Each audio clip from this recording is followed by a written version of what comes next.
Hello दोस्तों and welcome back to our channel. आज के इस वीडियो में हम पढ़ने वाले हैं फिरंग रोग के बारे में।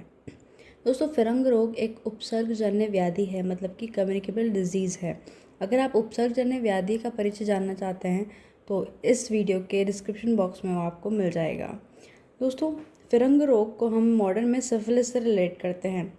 So, syphilis is a sexually transmitted disease that is caused by bacteria Treponema pallidum. Syphilis causes constitute unprotected sex or blood products that are uncleaned, and thirdly, it can transmit from mother to baby during pregnancy, labor और nursing. तो दोस्तों, यह था introduction syphilis के बारे में। अब हम चलते हैं फिरंग रोग के परिचय के बारे में। तो दोस्तों, सबसे पहले तो इसका रेफरेंस बता देते हैं कि फिरंग रोग आयुर्वेद में कहाँ इसका वर्णन किया गया है। तो पहला है भाव प्रकाश मध्यम खंड 59th चैप्टर में और भैरव रत्नावली के 95 चैप्टर में। और इसका परिचय देख लेते हैं हम।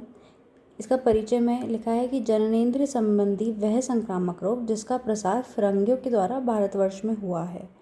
इसका मतलब क्या है कि ये जो रिप्रोडक्टिव ऑर्गन से रिलेटेड एक कम्युनिकेबल डिजीज़ है और जिसका प्रसार मतलब कि जिसका संक्रमण, जिसका स्प्रेड जो फॉरेनर्स के द्वारा हुआ है इंडिया में। दोस्तों, अब हम बात करते हैं फिरंग रोग की संप्राप्ति के बारे में। तो इसका संक्रमण जो है 4 प्रकार से हो सकता है। पहला है मैथुन द्वारा, जो कि 90 to 95% यही कॉज माना जाता है फिरंग रोग के लिए। सेकेंड है संसर्ग या गात्र स्पर्श, मतलब कि ऑर्गन्स का टच होना 5 to 10%। थर्ड है रक्तगत मार्गजन्य और सहज मार्गद, ये दोनों भी फिरंग रोग के कॉजेज़ में आते हैं। दोस्तों, अब हम नेक्स्ट चलते हैं फिरंग रोग की संप्राप्ति चक्र के बारे में। तो दोस्तों, सिफिलिस कैसे होता है वो हम जानते हैं कि फिरंग देश के मनुष्य से जब हम गात्र संसर्ग या फिर फिरंग देश की युवतियों के साथ प्रसंग करते हैं तो उससे क्या होता है, संक्रमण जन्य व्याधि होने से, अब ऑफकोर्स ये कम्युनिकेबल डिजीज़ है तो प्रसंग होने के कारण मनुष्य में व्याधि का संक्रमण हो जाता है।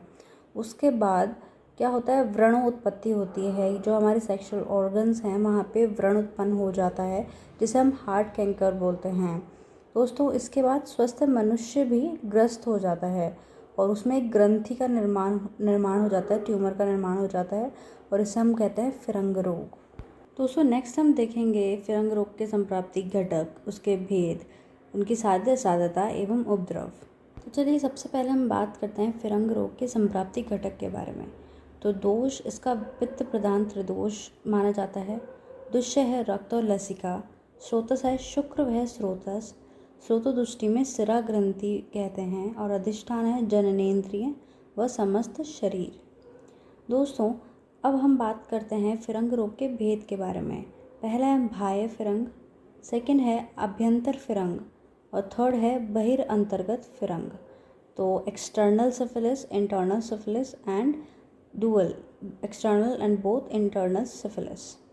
दोस्तों, अब हम बात करते हैं फिरंग रोग की साध्य साध्यता के बारे में। कौन से साध्य हैं, कौन से कष्ट साध्य हैं और कौन से असाध्य हैं।